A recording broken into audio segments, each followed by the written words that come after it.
We are Onyx Imaging. We are the highest rated and most reviewed printer service center in Oklahoma.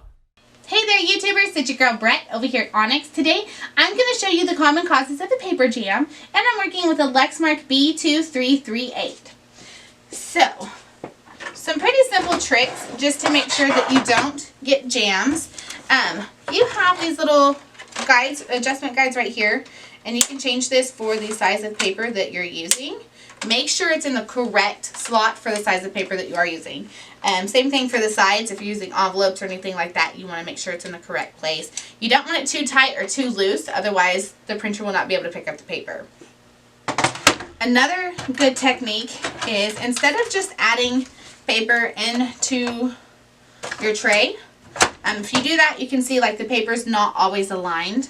So what I like to do is take my old paper, mix it with my new paper, and I do fan it out. Sometimes the condensation in the air can make the pages stick together.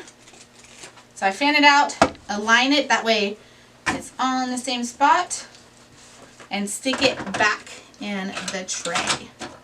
If you guys are seeing a lot of paper jams, it's probably time to bring your printer in for a service.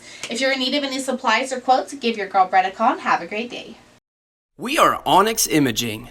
We are the highest rated and most reviewed printer service center in Oklahoma.